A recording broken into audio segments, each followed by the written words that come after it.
que nós chamamos de período intertestamentário, houve um silêncio profético.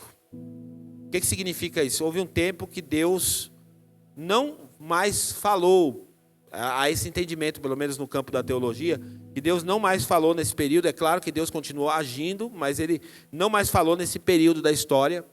Então houve um silêncio profético, Ele não mais levantou profetas para falar.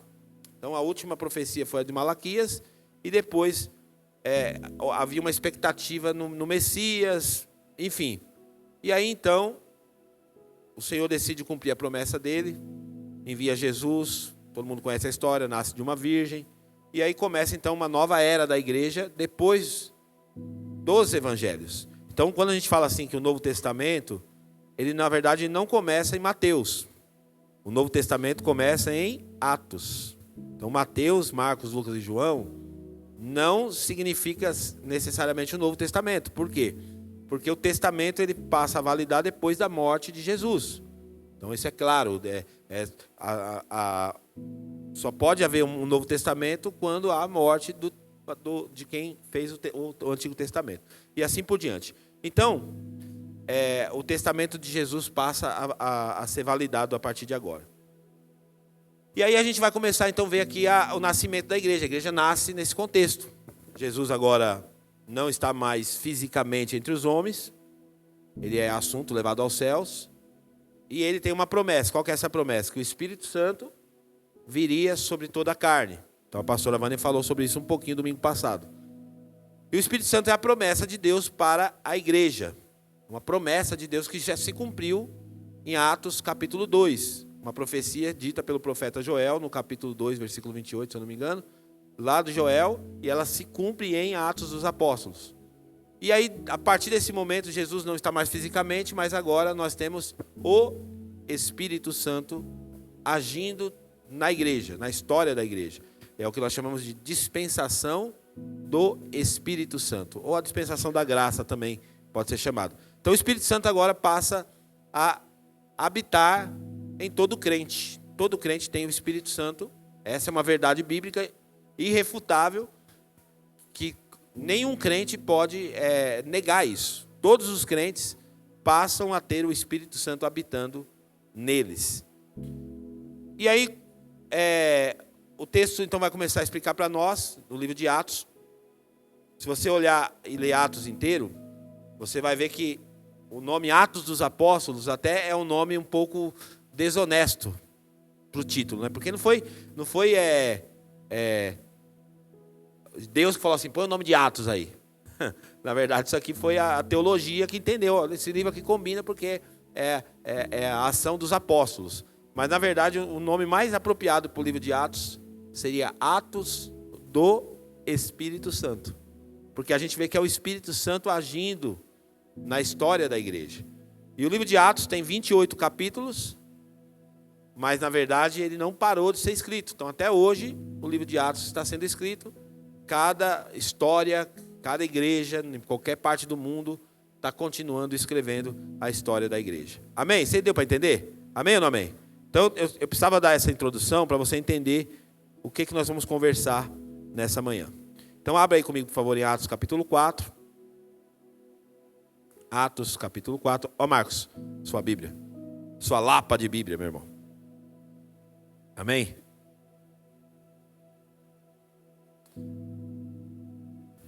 Eu estou com a minha Bíblia está mais facilitado para mim aqui no meu iPad, no meu tablet, né? Vamos lá. Atos capítulo 4, versículo de número 36.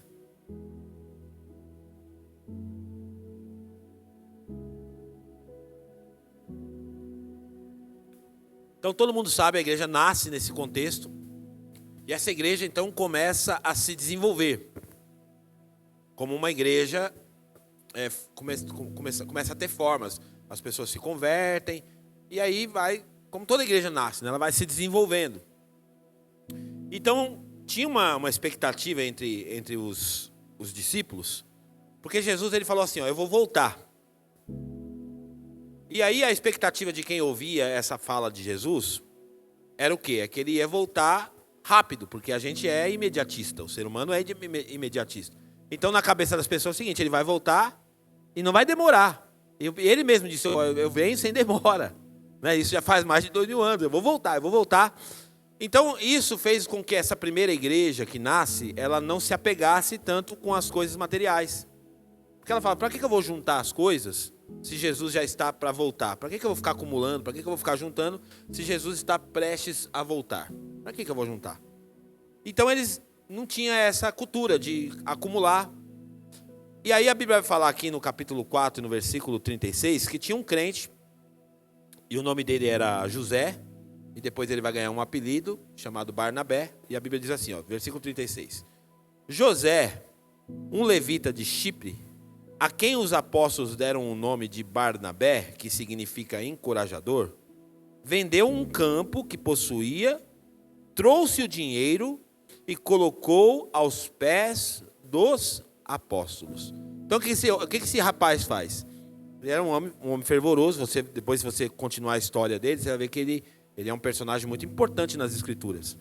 E o que ele faz? Ele tem um coração tão entregue para Deus que a Bíblia fala que ele tinha uma propriedade, um terreno, numa região onde o terreno era muito valorizado. Essa região de Chipre, os terrenos lá eram muito valorizados. E ele vendeu essa propriedade.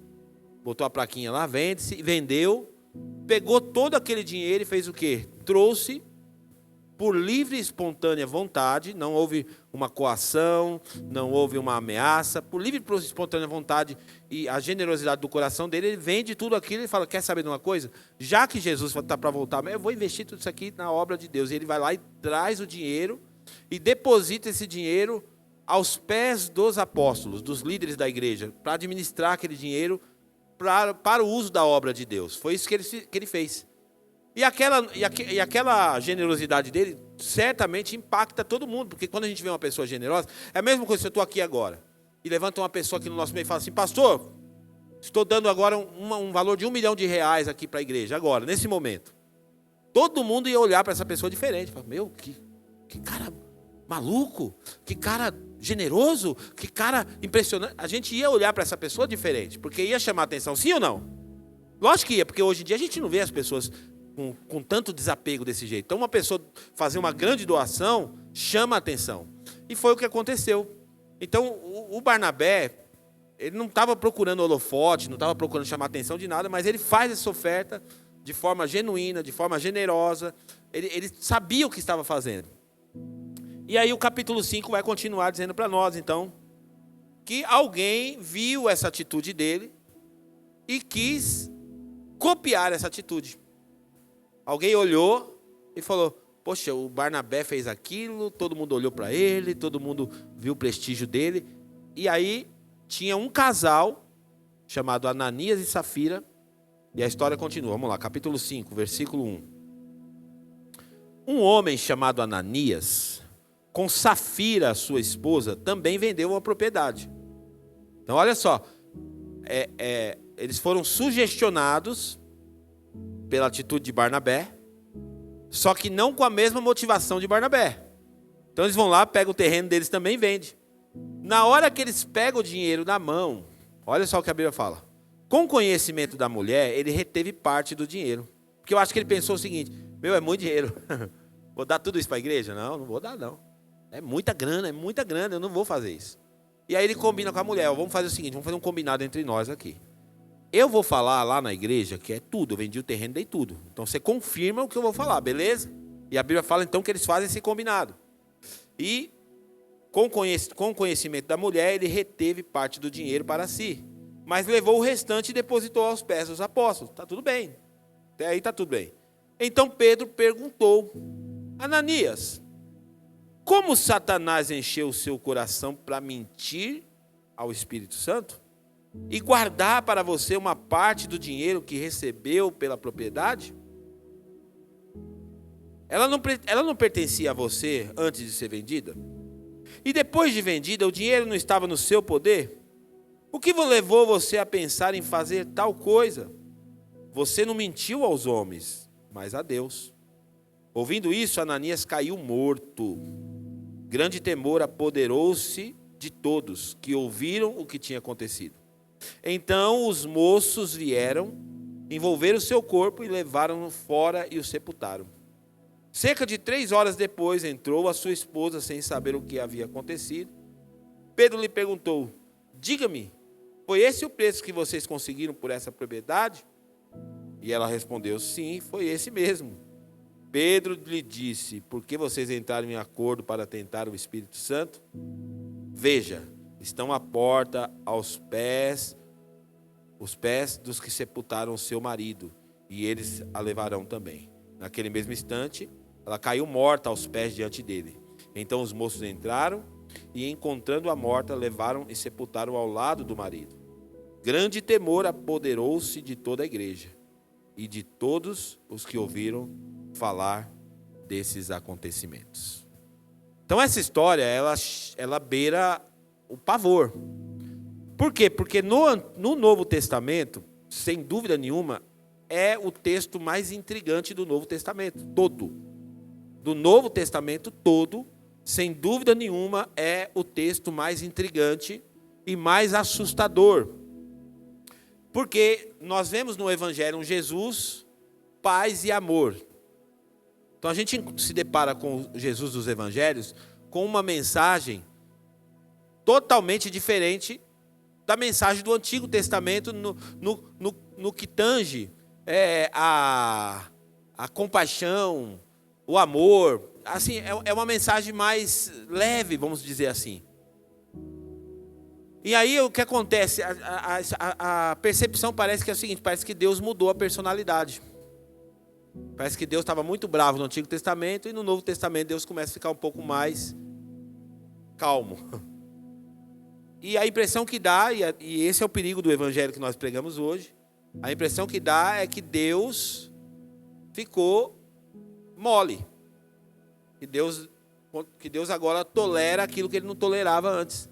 Que Deus agora aceita aquilo que ele não aceitava antes. E por que eu falo que é a passagem mais assustadora? Porque aqui aconteceu um fato muito semelhante àquilo que acontecia no Antigo Testamento. Ananias e Safira tentou tocar na santidade de Deus e Deus reagiu àquilo. Ananias e Safira tentaram tocar naquilo que é intocável para Deus, e Deus reagiu à atitude deles.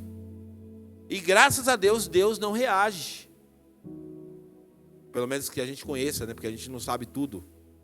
Mas não tem reagido tanto a forma como nós tratamos a sua santidade. Porque senão as igrejas estariam esvaziadas. Não porque eles não frequentariam, mas porque ia ter que montar uma igreja e uma funerária ao mesmo tempo. Porque muita gente ia morrer durante os cultos. Muita gente ia morrer com a forma que tratam a presença, que se comportam diante da presença de Deus. Por isso que eu falei que é uma palavra difícil de ser pregada. Porque nós fazemos as nossas interpretações e é subjetivo quando a gente vai falar sobre o Espírito Santo para muitas pessoas, porque é a maneira que cada um enxerga. Só que a gente não pode criar o Espírito Santo de forma subjetiva, olhando só baseado naquilo que a gente interpreta. A gente tem um texto sagrado para nos mostrar isso. Então nós vamos falar um pouquinho baseado nesse entendimento, porque isso aqui não tem nada a ver com dinheiro, gente. O problema aqui não é dinheiro, porque tem gente que vai pegar esse texto aqui para falar que o problema é o dinheiro. Se não deram dinheiro, mas Deus matou eles. Não tem nada a ver com dinheiro, nada, zero. Zero. O assunto aqui não é dinheiro. O assunto aqui é tocar na santidade de Deus. Esse é o assunto bíblico aqui. E a Bíblia então fala que eles combinaram, chegou lá no momento, para se aparecer, ele quis levar a oferta, na hora que vendeu a propriedade, viu que era dinheiro demais e aí pensou nas outras prioridades, o que eu posso fazer com esse dinheiro, quantas coisas que eu posso fazer uma viagem, posso comprar uma roupa nova, posso comprar um carro, E ele falou: é muito dinheiro para a igreja. Eu vou entregar só essa parte e vou falar que dei tudo. Só que, de forma fenomenal e sobrenatural, Pedro ficou sabendo disso. O Espírito Santo provavelmente revelou para ele, porque era uma coisa secreta entre ele e a esposa, então provavelmente ninguém tinha contado, o Espírito de Deus revelou. E quando ele chega animado para trazer aquela quantia na igreja, para depositar nos pés dos apóstolos, Pedro faz uma pergunta: e aí? Por que o diabo encheu o teu coração, rapaz? Acho que ele pensou, poxa, eu estou trazendo uma oferta, o cara está falando de diabo. Por que o diabo encheu o teu coração? Para você mentir para o Espírito Santo. Para você mentir para o Espírito Santo. E não teve nem diálogo. Sabe, foi meio que tolerância zero. Não deixou nem Ananias explicar. Não deixou Ananias nem pegar e justificar a atitude dele. Simplesmente, depois da fala de Pedro, ele cai morto. Literalmente, morto. Puf. Não sei o que aconteceu, se deu um infarto, se deu o que. Ele morreu ali, ó, dentro da igreja. Pum. E aí, o Generation estava lá. À disposição. Por isso que eu pedi para os jovens de Generation ficar aqui hoje, porque se precisar levar um corpo, vocês carregam. O cemitério está aqui perto mesmo? Mas a Bíblia fala que ele caiu e os jovens vieram. Veio os jovens, pegaram ele, levaram, já enterraram, já fizeram serviço funerário completo, já enterraram o cara.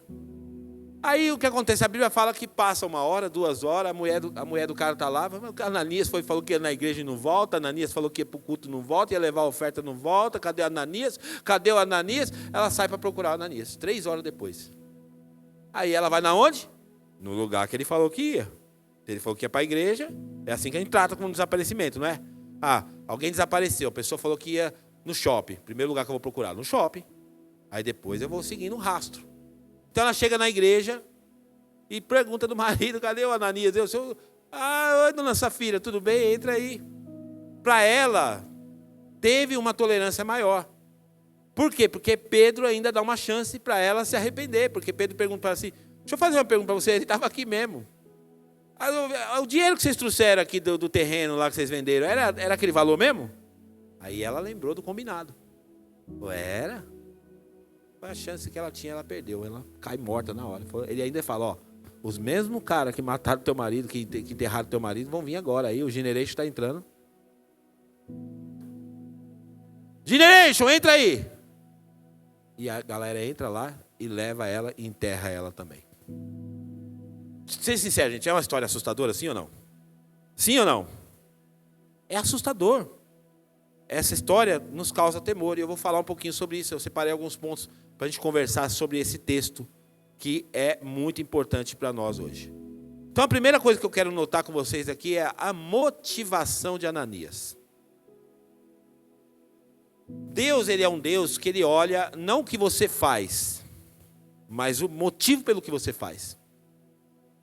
Porque o que nós fazemos, que aparenta, ministrar louvor, ministrar a palavra, servir na igreja, tudo que você faz, que pode ser evidenciado, que alguém está vendo você fazer, não é a forma que Deus vê as coisas.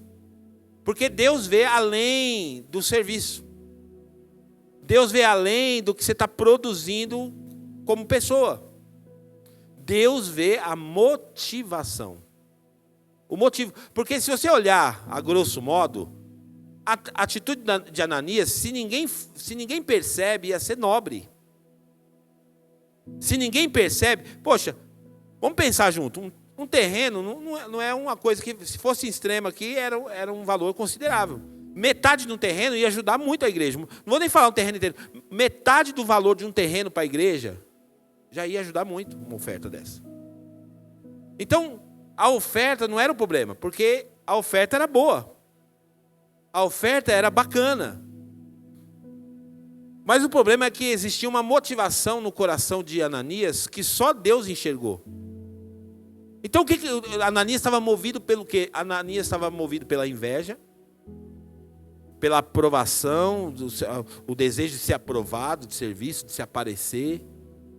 Então, existe um monte de coisas aqui que revela a motivação de Ananias. Ele não fez porque simplesmente queria ajudar a obra. Ele não fez simplesmente porque ele achava que era importante o que a igreja estava fazendo na terra. Ele não fez porque simplesmente achava que era importante o evangelho chegar em outras pessoas. Ele fez porque ele queria impressionar o grupo que ele estava inserido. Então ele arma um plano diabólico. E essa motivação de Ananias foi vista pelo próprio Deus. Por isso que o que a gente faz, antes de nós fazermos, Deus já viu por que estamos fazendo. Tem gente aqui que vem ministrar louvor que só está cantando, mais nada, que quer mostrar o seu talento, o seu dom. É um fato isso. Tem gente que faz o que faz dentro da igreja, não é porque ele tem a motivação de agradar a Deus, é porque ele quer aprender alguma coisa, porque ele quer ser aceito por alguém, porque ele quer mostrar que é útil. Então tem muitas motivações, mas a motivação principal de tudo que nós fazemos para Deus tem que ser para Deus. Toda honra, toda glória, todo louvor tem que ser dado a Ele. Então o que deve mover as nossas ações, o motivo da nossa ação, o motivo da nossa ação é o Senhor. Ele é o motivo de nós fazermos. É para Ele que nós fazemos. Esse entendimento tem que ficar claro para nós. Então Ananias malandramente tentou copiar Barnabé. Por que Barnabé, a oferta de Caim, a oferta de Abel? Olha a semelhança. Por que se os dois trouxeram oferta, por que um foi rejeitado e o outro foi aceito? Porque Deus não está vendo a oferta, Deus está vendo o motivo da oferta.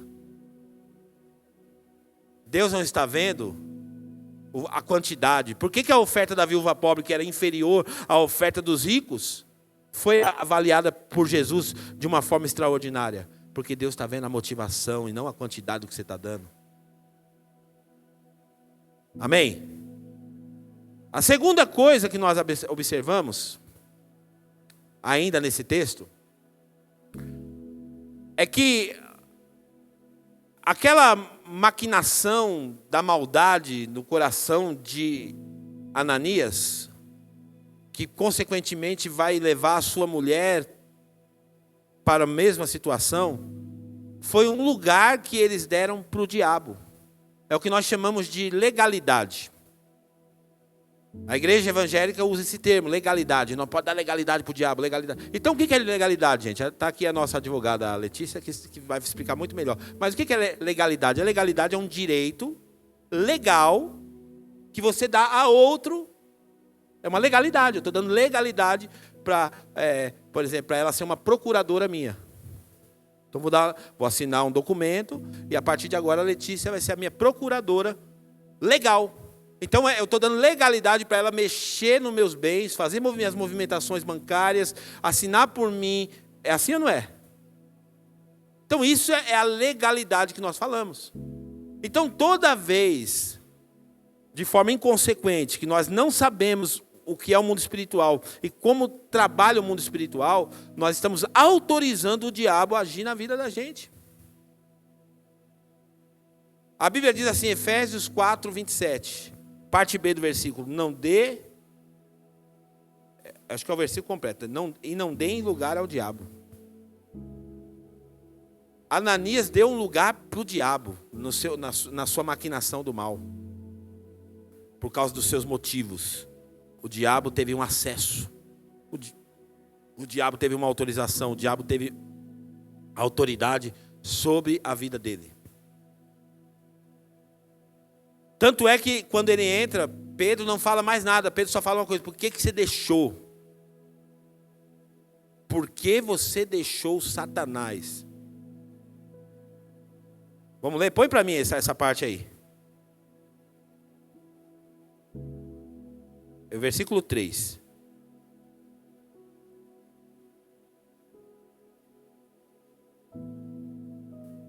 Então Pedro perguntou, Ananias, como Satanás encheu seu coração para você mentir ao Espírito Santo?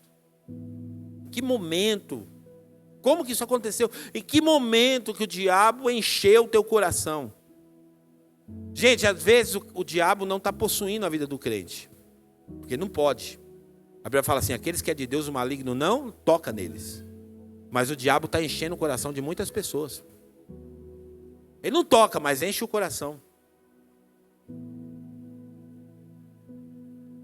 E enche o coração para a gente desrespeitar o sagrado.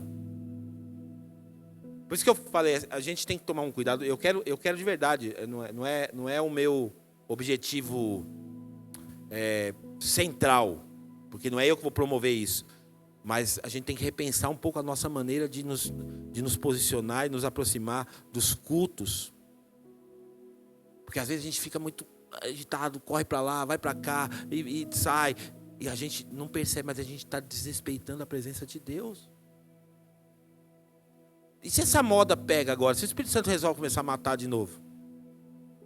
Pergunta para o seu irmão assim, se o Espírito Santo resolver matar, você escapa? Pergunta para ele. Essa é uma pergunta interessante para fazer. Se o Espírito Santo resolver matar de novo, será que a gente escapa? Isso é uma pergunta que é assustadora para nós. Então Satanás encontra um direito legal para agir. Porque como que o diabo trabalha, gente? O diabo só trabalha, ele não tem poder de trabalhar sem a permissão de uma pessoa. Então o diabo ele está neutralizado pela falta da legalidade. Mas quando eu autorizo ele, e como que eu autorizo ele? Quando eu não observo os fundamentos bíblicos, eu vou autorizando ele, porque eu não me comporto como eu deveria me comportar, e aí eu vou autorizando ele a agir na minha vida. E aí, o assunto seria muito longo aqui, mas um crente que ama Jesus deve saber por onde que o diabo entra. Todo crente que se interessa pela Bíblia deve saber por quais portas o diabo entra. Então tem portas que está trancada pelo lado de dentro, quem abre é a gente. Então quais são as portas que eu abro para o acesso do diabo? Que é eu que abro, é eu que digo para ele, pode entrar. A terceira coisa que nós podemos olhar, também que o texto vai nos mostrar, é sobre a liberdade que nós temos. Porque quando a gente fala do evangelho da lei e do evangelho da graça, existe exatamente essa dicotomia. De um lado nós temos a lei de Moisés operando, e a lei era rígida, rigorosa, implacável. Mas o fim da lei é Cristo. Cristo vem, é o que o texto ensina, o fim da lei é Cristo. E agora Cristo vem, e nós não estamos mais debaixo da lei, que era implacável, cruel. Nós estamos agora debaixo da graça. E o que a graça fez com a gente? A graça nos colocou num estágio de liberdade. Todos nós somos livres. A graça, ela rompeu com as algemas e com as cadeias que nos prendiam. E isso é maravilhoso. Mas o grande problema é que as pessoas estão tão acostumadas com a escravidão que a hora que você põe ela em liberdade, ela não sabe o que faz com a liberdade. O que o apóstolo Paulo ensina aos Gálatas? Ele fala assim, olha, cuidado para vocês não pegar a liberdade que vocês têm e darem ocasião para a carne. Então qual que é o problema do crente hoje? Tem crente que ama a lei, ele ama Moisés, ele quer viver abraçado com Moisés, ele ama a lei. Então ele quer chicote nas costas, é o que ele gosta. Ele ama chicote, ele quer que a igreja mande nele, ele quer que a igreja controle os passos dele, ele sempre quer que a igreja diga para ele o que ele pode e o que ele não pode fazer. Esse é o crente que vive na lei. Ele quer sempre uma regra para ele seguir. Aí do outro lado nós temos a graça. E o que a graça diz? A graça diz assim, vocês agora não estão mais debaixo da lei, mas debaixo da graça. Foi para a liberdade que Cristo libertou vocês. E uau, que legal. E aí o que eu faço com a minha liberdade? Como diz aquele louvor, o que é que eu vou fazer com essa tal liberdade?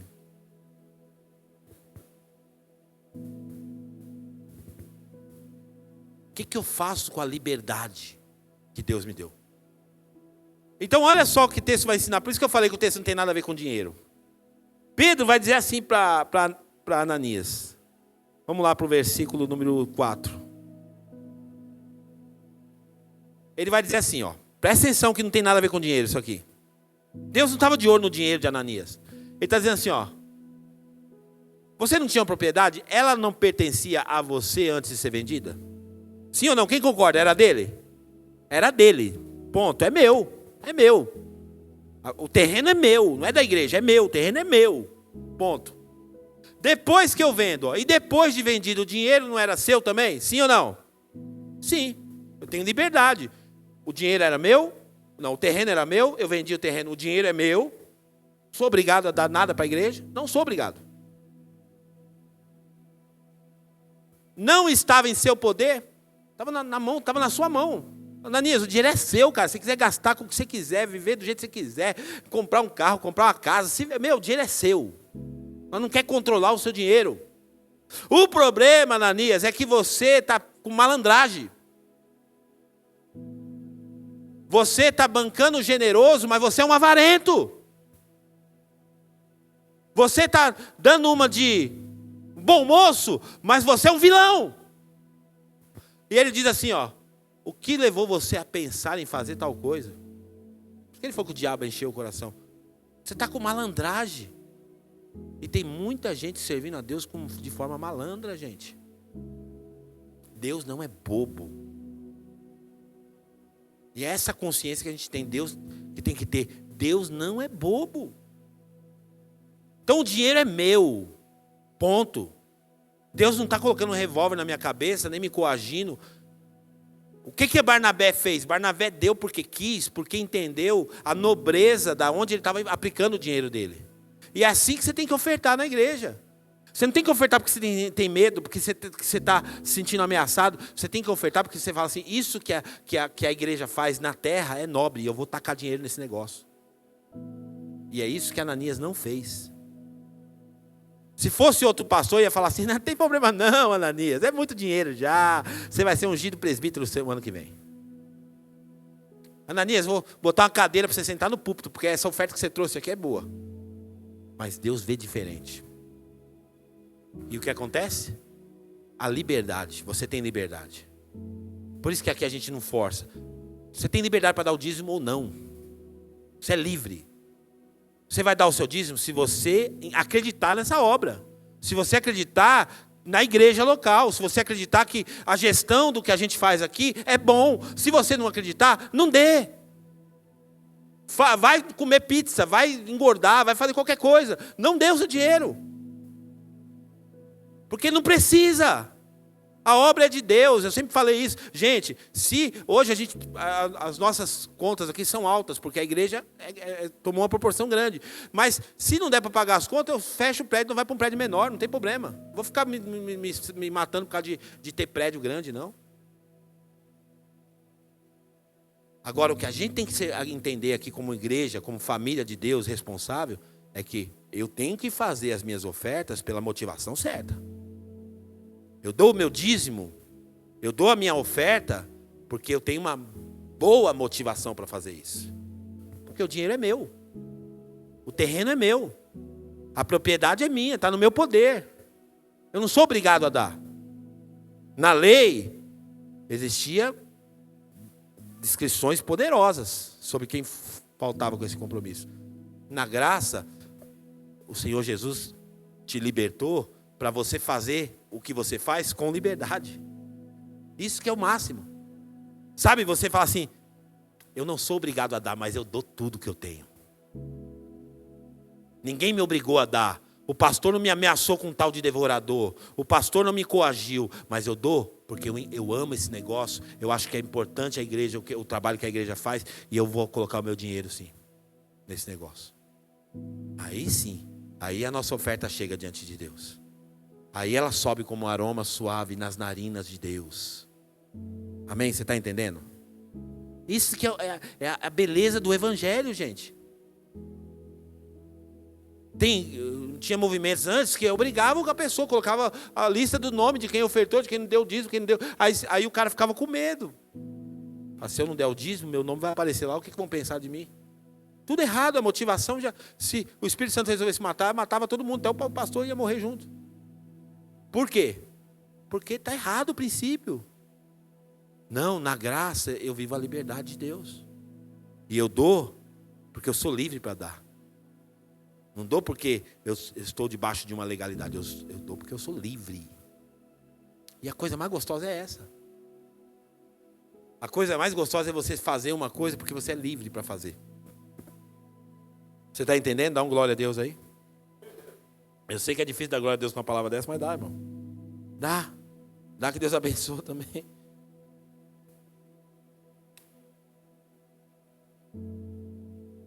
Então, se você gosta de viver debaixo da lei, e tem gente até que às vezes questiona, não, pastor, eu queria uma igreja mais rígida. Amém, irmão. Tem muitas por aí. Nós temos um entendimento da graça de Deus e pregamos isso porque nós queremos que o nosso povo seja um povo livre. Você é livre até para pecar. Até para pecar você é livre. Não tem uma câmera 24 horas te vigiando. Até para pecar você é livre. E aí está no poder da sua decisão. Quando era a lei, o pecado dominava as pessoas não tinham opção. Era uma coisa que ela não tinha opção. Na graça, o pecado se tornou opcional. O pecado se tornou uma opção na graça de Deus, na vida de uma pessoa. Ninguém pode falar assim, não, eu sou obrigado a pecar. Não, você não é obrigado.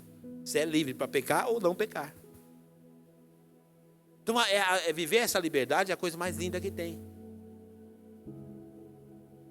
A terceira coisa que a gente vai ver, a quarta coisa, que nós vamos ver aqui no texto.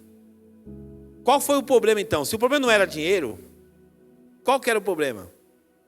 O problema era a hipocrisia, a mentira. Gente, se teve uma coisa que Jesus, quando andou nessa terra, quando peregrinou aqui, quando com os seus passos andou toda naquela região, se teve uma coisa que Jesus pegou pesado, foi com os hipócritas. A hipocrisia é a pior desgraça que tem na vida de uma pessoa que quer servir a Deus. E a igreja, deixa eu falar uma crítica, a igreja é fábrica de fazer hipócrita.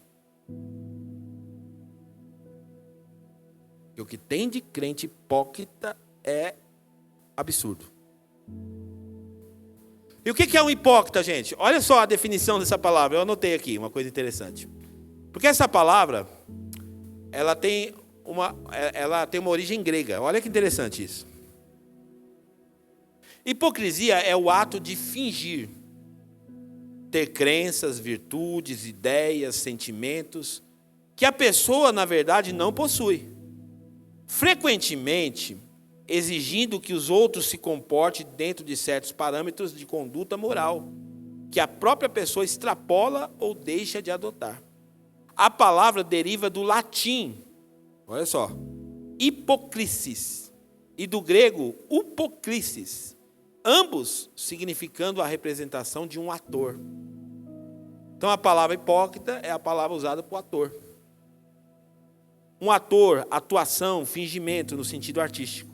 Essa palavra passou mais tarde a designar moralmente pessoas que representam e que fingem comportamentos. Esse é o hipócrita. É um ator. É a pessoa que consegue ter uma vida dúbia. No ambiente da fé, levanta as mãos e adora a Deus. Mas no seu estilo de vida,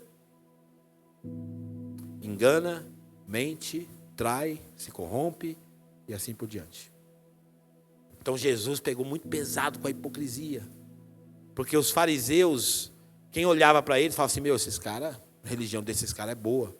É uns caras que têm uma moralidade alta.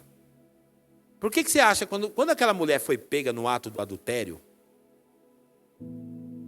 e arrastaram ela, João capítulo 8, pedras na mão, para apedrejaram, Jesus se põe à frente daquela mulher. Por quê? Porque Jesus sabia, seus hipócritas, possivelmente aqueles mesmos homens que estavam com as pedras na mão, talvez já tivessem possuído aquela mulher também. Talvez aquela mulher que foi pega no ato do adultério, mas cadê o homem da história? Porque tinha dois. Ela não está fazendo adultério sozinha, cadê o outro? Talvez o cara que estava no adultério também estava com a pedra na mão também. Então a hipocrisia, gente, é a pior desgraça que tem. A hipocrisia é a pior porcaria que existe na vida de uma pessoa, viver uma vida dúbia. Então a gente tem que repensar todos os dias o evangelho e o cristianismo que a gente... Porque se a gente for só cristão de 4 paredes, mas lá fora não importar, lá fora a gente não manifestar esse cristianismo, isso é hipocrisia, é ator, é atuação pura.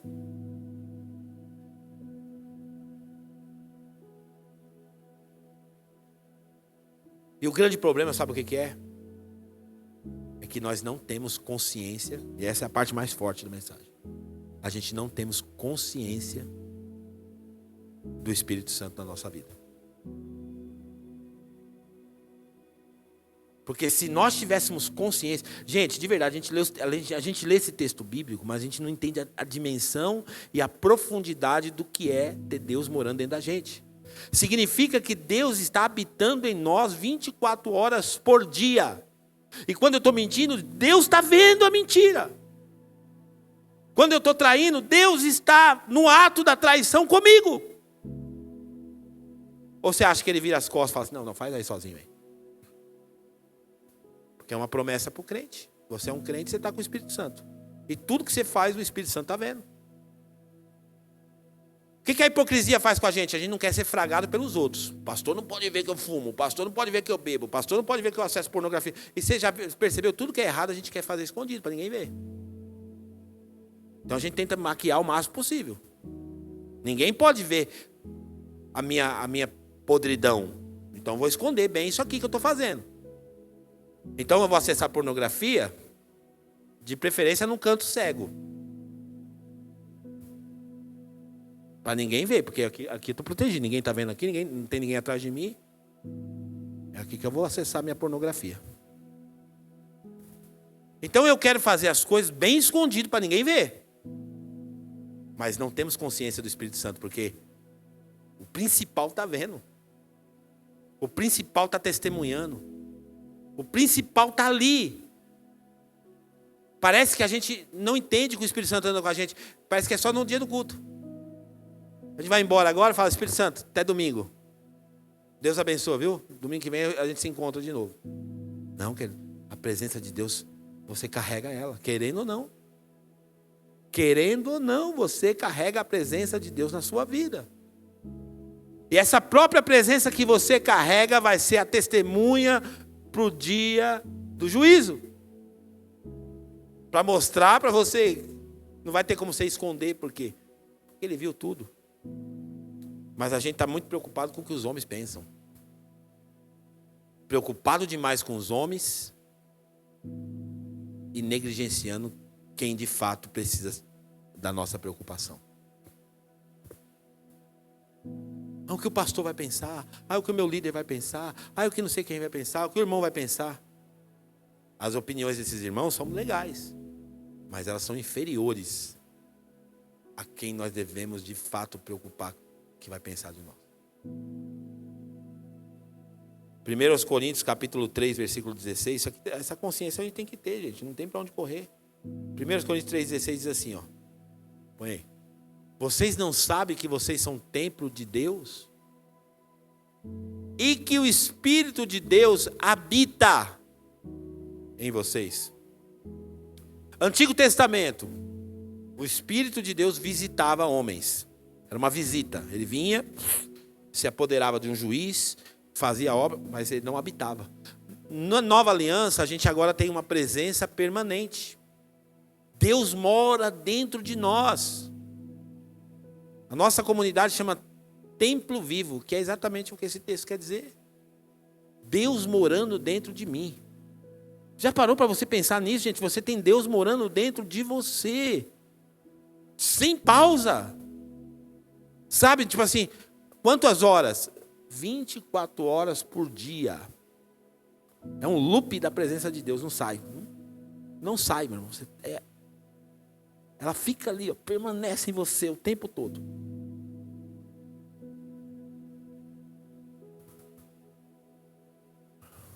Se a gente entender isso daqui, a gente vai se comportar diferente. Porque o que a hipocrisia é? Hipocrisia é Eu preciso ser um ator perante os homens. Os homens precisam ver que eu sou piedoso. Os homens precisam ver que eu sou religioso. Os homens precisam ver que eu sou um adorador. Os homens precisam ver. Opa, vou fingir que eu estou adorando. Vou fingir que eu estou louvando. E o tempo todo, hipocrisia é exatamente isso. É o meu olhar sempre tentando mostrar para os homens que eu sou alguma coisa. E aí, põe para mim, por favor, Provérbios 15:3. Provérbios 15:3. Diz assim, ó. Os olhos do Senhor estão em toda parte, observando atentamente os maus e os bons. Gente, toda a terra está cheia da glória de Deus. Toda a terra. Os olhos de Deus estão em todos os lugares. Se a gente não tem essa consciência, Deus mora dentro de mim, Deus está me vendo. Deus me achou em qualquer lugar. A pastora Vânia falou, mencionou aquele texto, né? Se eu subir aos céus, o Senhor está. Se eu for para o mais profundo abismo, o Senhor também está. Não tem aonde você se esconder de Deus. Não tem. Não tem um lugar que Deus não te veja. Não existe um lugar que Deus não te veja. Está aqui os adolescentes ministrando louvor, lindo, sou apaixonado, quero ver vocês arrebentando. Deus está vendo vocês, em qualquer lugar, na escola, em qualquer lugar. Vocês são a representação de Jesus nos lugares que vocês forem. Porque senão é só arte. Senão é só artístico. Os meninos de louvor que conduzem aqui, é só arte. Se não tiverem consciência da presença de Deus, são artistas no púlpito da igreja. E está tudo bem, porque cada um vai dar conta de si mesmo. Não é eu que tenho que ficar vigiando isso. Se o cara... Por quê? Porque eu não sondo motivação, eu não vejo o coração. Por isso que a gente erra às vezes. Vai ter... Pastor, o cara ficou no púlpito 10 anos, o cara tocava, e o cara estava pegando a irmãzinha. Eu não tenho culpa, irmão. Eu sei que eu não estou pegando a irmã de ninguém. Eu não tenho culpa do que o outro faz. Se ele não é responsável pela presença que ele carrega, eu não posso me responsabilizar por ele. E ele vai se ver com Deus por isso. E eu oro, o Espírito Santo chacoalha mesmo. Se quiser matar, mata.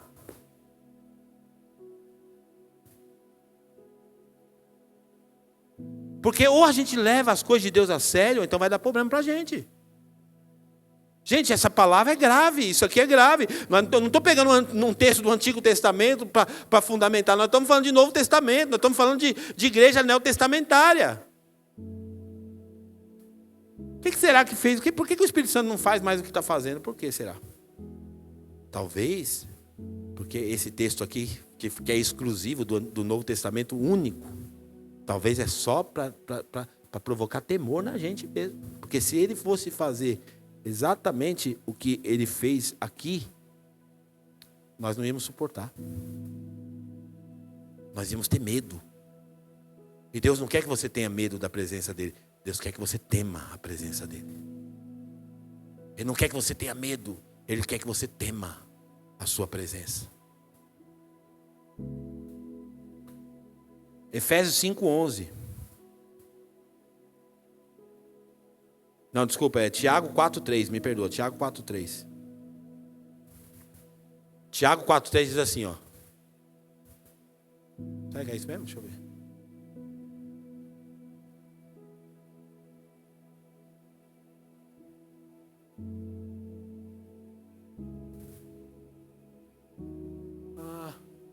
Eu acho que não é esse aí não, Kaique, eu acho que eu errei aqui, tá?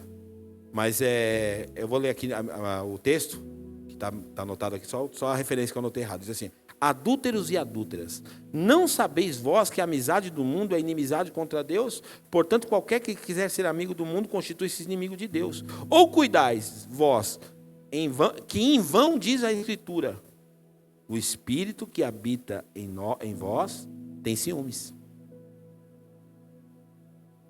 A presença que habita na gente tem ciúmes. Porque Deus, Ele quer o centro da nossa vida.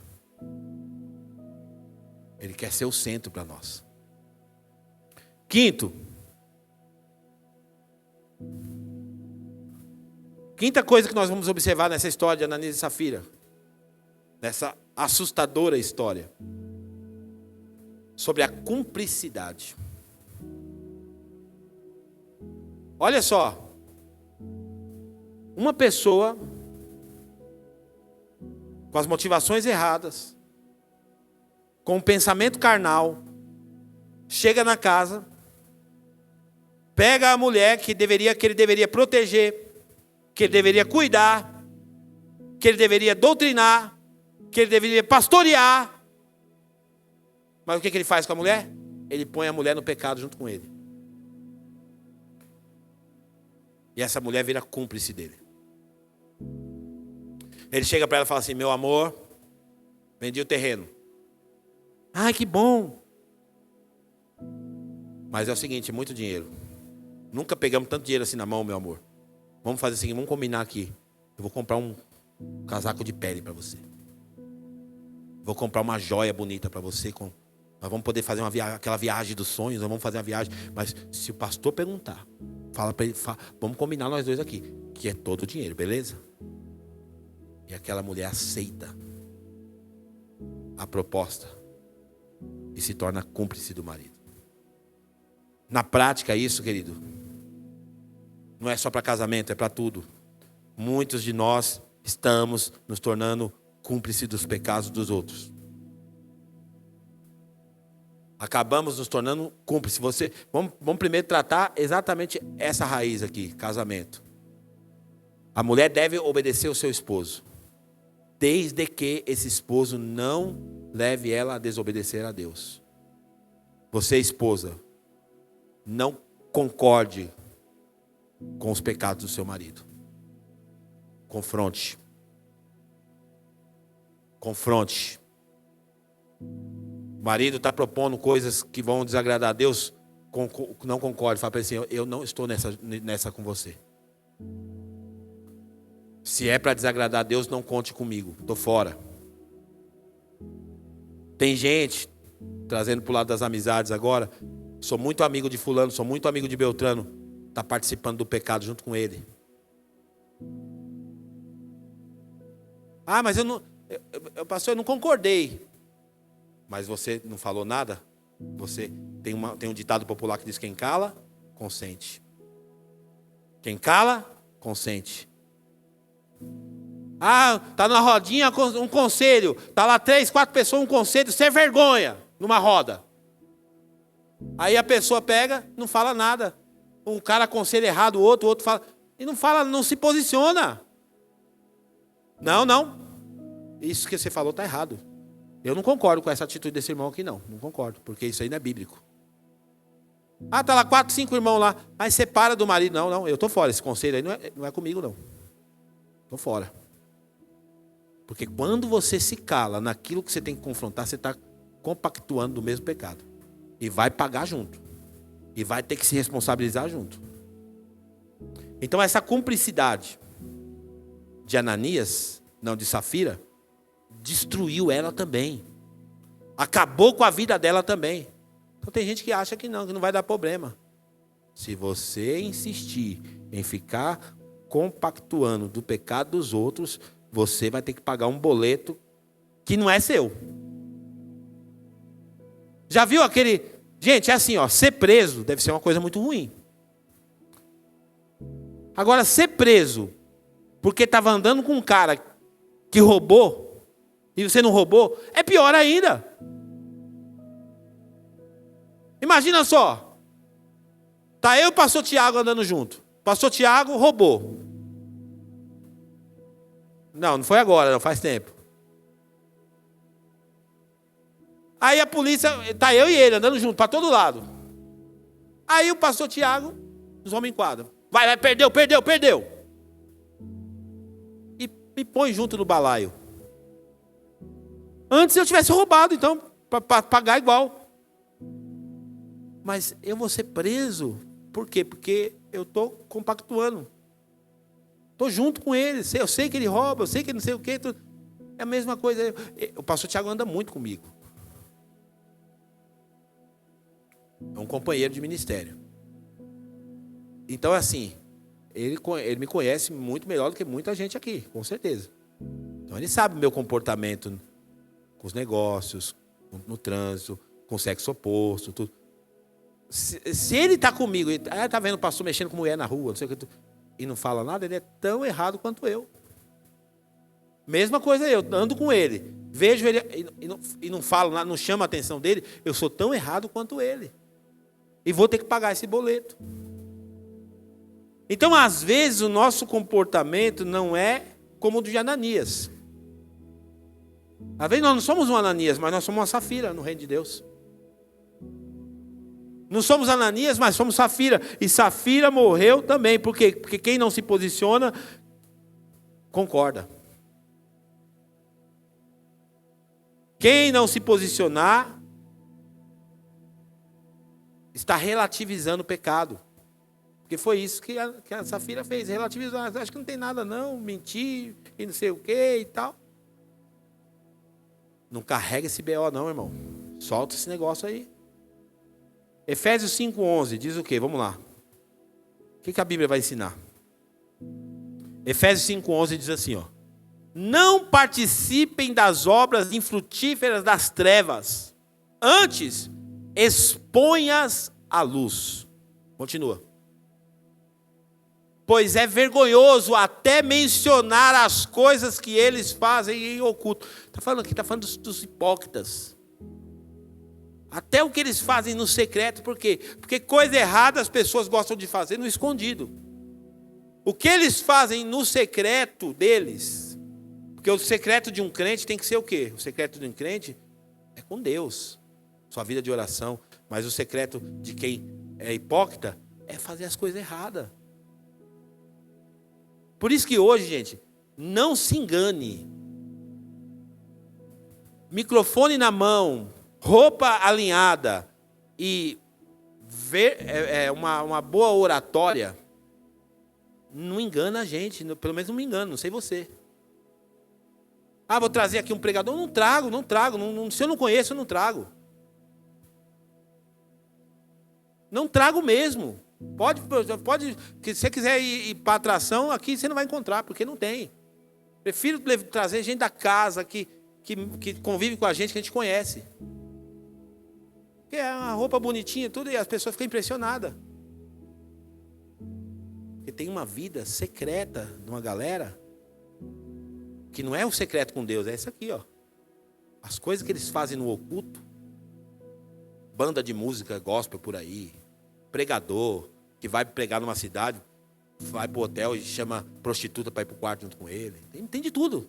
Gente, eu não sou tão velho, não, mas eu já vi tanta coisa nessa caminhada que até o diabo duvida.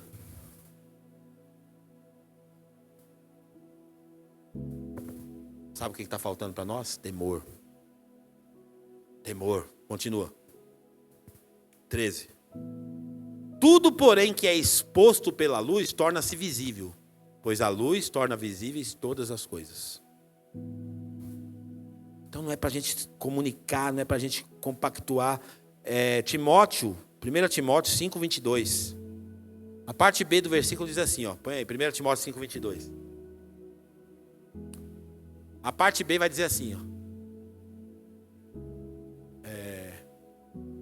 Vou ler tudo. Não precipite em impor as mãos em ninguém, nem participe do pecado dos outros. Conserve-se puro. Então eu posso participar do pecado do outro. O pecado não é meu, mas eu posso participar do pecado do outro. Foi o que Ananias fez, foi o que Safira fez.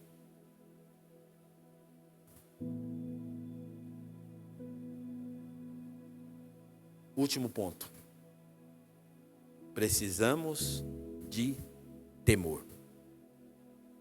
Precisamos de temor.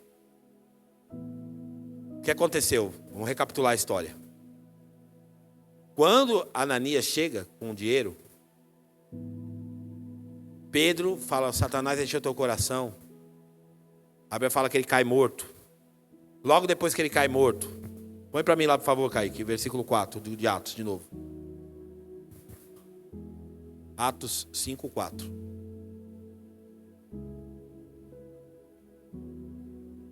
o quinto, pode colocar o 5, desculpa. Versículo 5, próximo. Ouvindo isso, Ananias caiu morto. Consequentemente, o que acontece com a igreja? Grande temor apoderou-se de todos os que ouviram o que tinha acontecido.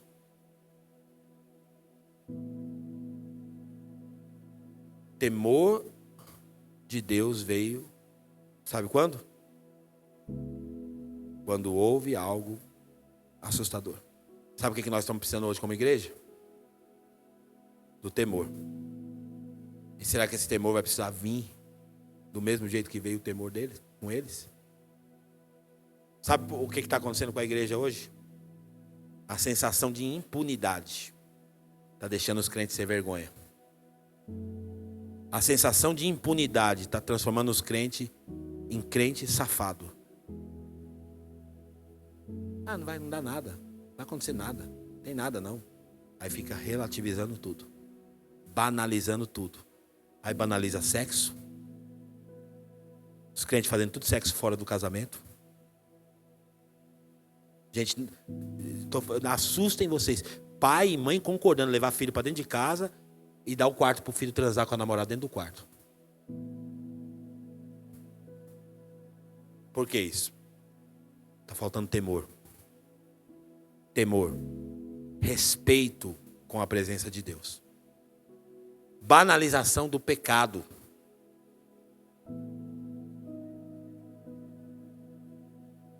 A gente está tratando as coisas que são pecados como coisas fúteis. Não é, gente. Não é futilidade. Pecado é coisa séria. Pecado entristece o coração de Deus. Pecado fere a santidade de Deus.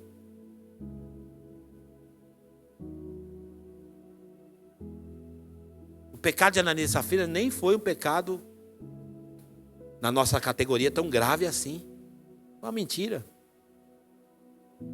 Uma mentira que na nossa cultura gospel, uma boa conversa a gente resolveria. Ô Ananias, não mente mais, filho. Não faz mais isso. Ô Ananias, que bancada. Por que você mentiu, cara? Não faz mais isso. Mas o Espírito Santo quis mostrar. Não fique relativizando o pecado. Não fique brincando com coisa séria. Tem crente brincando na hora que está fazendo transação comercial, pega dinheiro, não paga, faz empréstimo, não paga, não sei o quê. Tudo isso, gente, Deus está vendo. Não, o crente não está se comportando como ele deveria se comportar, não está sendo luz.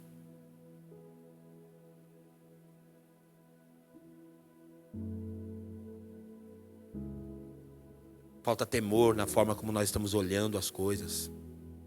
Cuidado com os nossos olhos. O nível da graça é elevado. Jesus falou assim, ó, se você olhar para uma mulher com desejo impuro, você já cometeu adultério com ela. Homens, quero falar direto para você, homem dessa igreja. Nós temos o dever de proteger as irmãs da igreja. Se entrar um vagabundo aqui querendo mexer com as irmãs da igreja, a gente tem que se levantar e falar, aqui não, meu irmão, aqui você não vai encontrar espaço não. Respeitar a mulher dos outros. Isso é coisa séria, gente. Isso é coisa séria. Eu não estou bravo, não. Mas eu estou fazendo a gente fazer uma reflexão aqui poderosa de Deus. Gente que quer bagunçar o corpo de Cristo, quer bagunçar a igreja. Aqui não é lugar de bagunça. Aqui não é lugar de desonrar a presença de Deus. Banalização do casamento, os crentes separam a casa, separam. Que palhaçada que é essa? A forma que a gente está tratando as famílias. Gente, lá no mundo está tudo normal, mas dentro da igreja a gente faz essas palhaçadas. Não é saudável, não é de Deus, não é bom, não é honesto. Isso tudo é assustador, mas é a presença de Deus que nós estamos contemplando. Se a gente não entender que a gente não é só crente aqui nas quatro paredes, não é isso aqui que resume o ambiente da nossa fé, não, meu irmão. Onde você está? A pureza dos seus lábios. O que você anda conversando? Tem que ter pureza. A gente tem que ter pureza na nossa fala.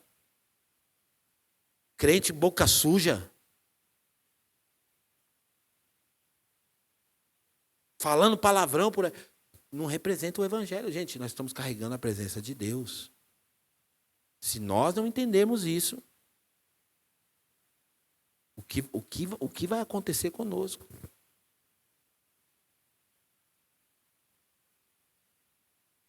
E Deus tenha compaixão da nossa vida e da nossa alma.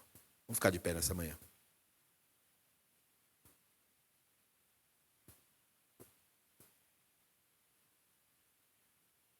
Olha para o seu irmão assim, carinhosamente, e fala: quem precisava ouvir essa, faltou hoje.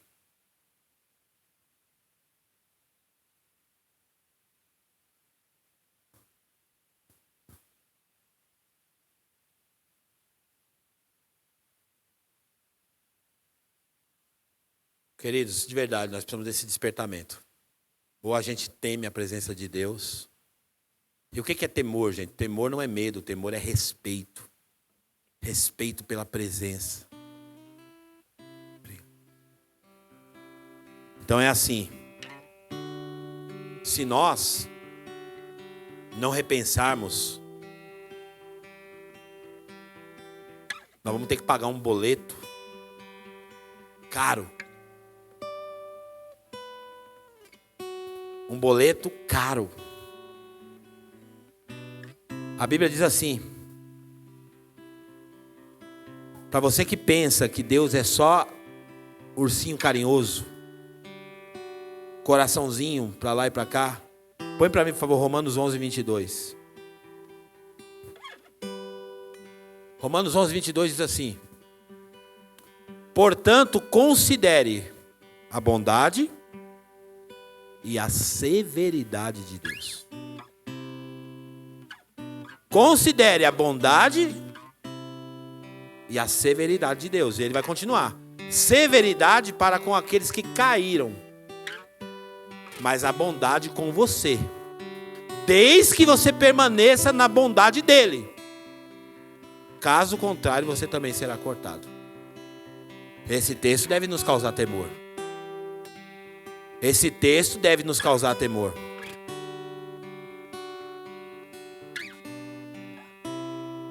Ser crente aqui dentro, que é a coisa mais fácil do universo. Se vocês pudessem ver o que eu vejo aqui, só falta uma auréola na cabeça de todo mundo aqui. Mas a atitude que Deus quer da gente é fora desse ambiente. O cristianismo que a gente carrega e a maneira como nós respeitamos Deus nos lugares que nós estamos.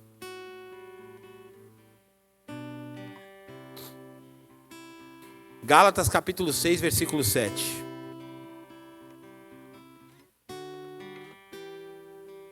Não se deixe enganar.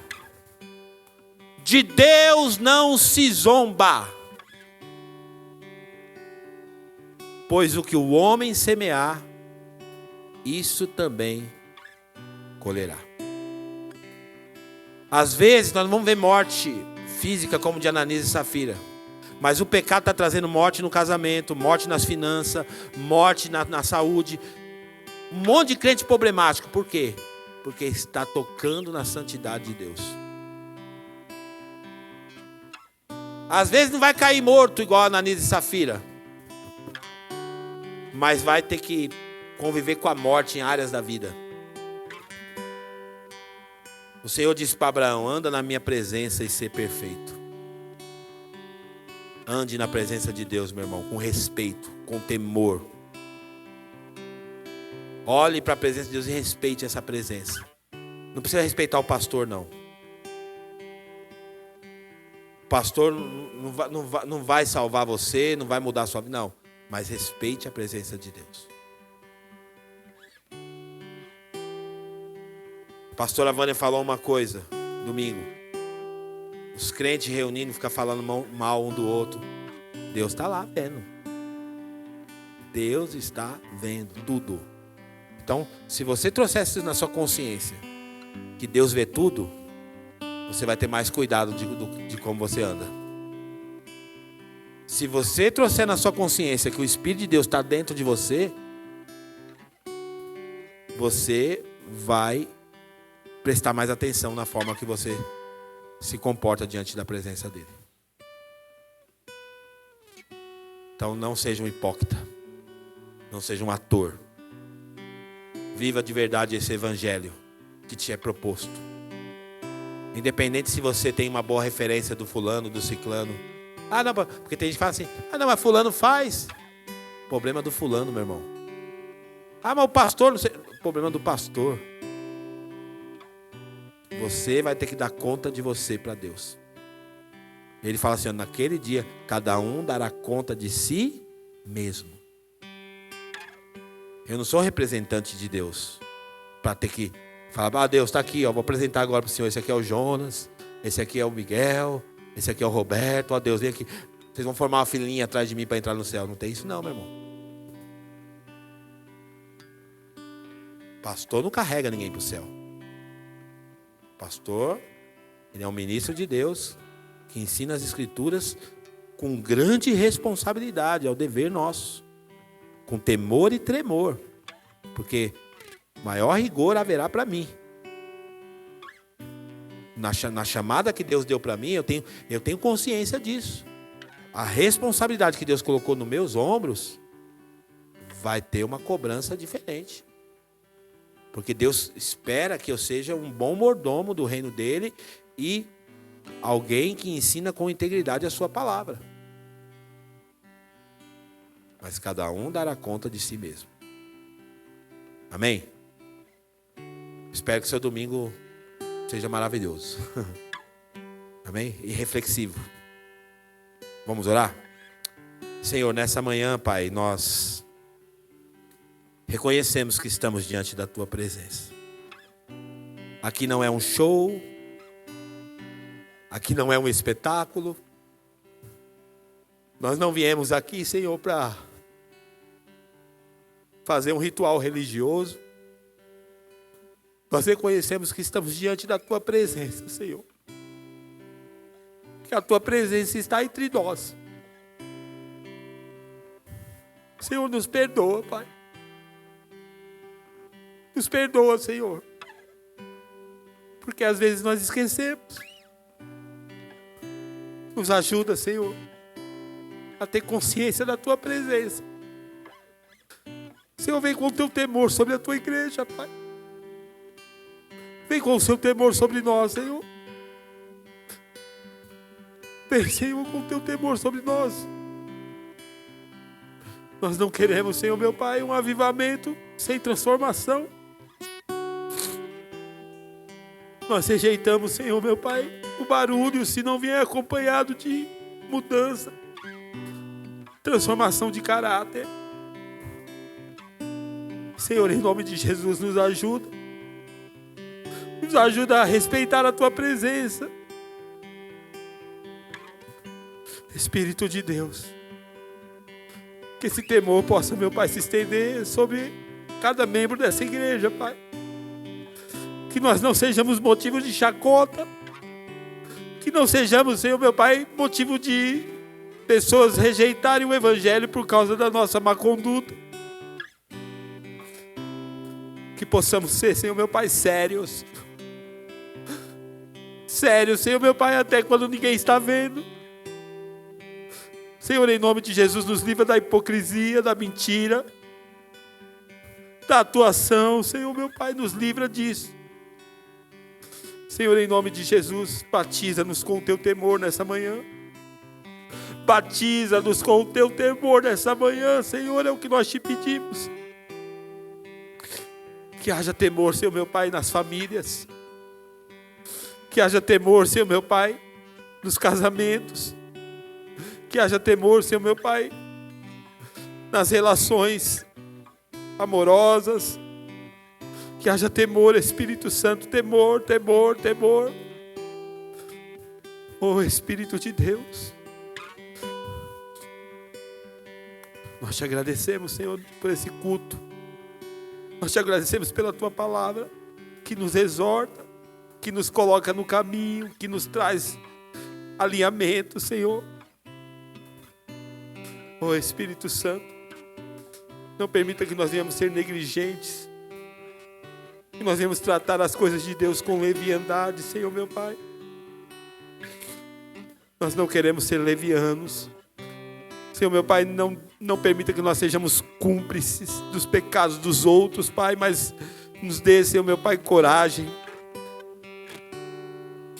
para condenar as obras infrutíferas das trevas. Senhor, é o que nós te pedimos nessa manhã. Senhor, em nome de Jesus, sonda os nossos corações. Veja a motivação dos nossos corações, Senhor, nesta manhã. Nos tira, Senhor meu Pai, do aspecto da religião e nos coloca, Senhor meu Pai, naquilo que é genuíno. Senhor, em nome de Jesus, que nós possamos ter, Senhor meu Pai, um coração disposto a Te agradar, a Te servir com seriedade. Senhor, é o que eu Te peço nesta manhã. Senhor, nós abençoamos a cidade de Extrema. Queremos pedir ao Senhor, meu Pai, que cada crente dessa igreja, meu Pai, seja um modelo, meu Pai, para que outras pessoas Te conheçam, não pela pregação, mas pelo testemunho dos crentes. Que os nossos casamentos sejam casamentos modelos, que as nossas famílias sejam, meu Pai, famílias que inspiram, que os nossos filhos, meu Pai celestial, sejam filhos que Te amem. É o que eu Te peço esta manhã, Senhor, em nome de Jesus. Que nós possamos ser, meu Pai celestial, usados pelo Senhor nessa atmosfera, meu Pai, do temor de Deus. E quando nós estivermos lá fora, Senhor, meu Pai, as pessoas vão perguntar: por que você age assim? E nós vamos responder: porque nós tememos ao Senhor, porque nós tememos a Tua presença, porque nós respeitamos a presença que nós carregamos, Senhor. Muito obrigado. Muito obrigado, Jesus. Nós Te agradecemos nesta manhã, Senhor. Em nome de Jesus. Você pode aplaudir o nome do Senhor nessa manhã?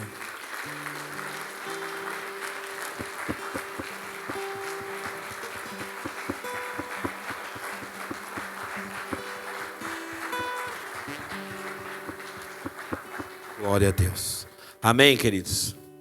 Você sai daqui hoje reflexivo, sabe, pensando nisso, de verdade, porque culto é para isso. A gente ouvir uma palavra e pensar nessa palavra e meditar nessa palavra.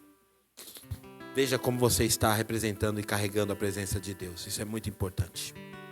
Nós estamos recebendo nessa manhã um visitante, eu quero mencioná-lo. Cadê o Renan? Renan, sua primeira vez aqui hoje. Seja bem-vindo, viu, Renan? Deus te abençoe, viu?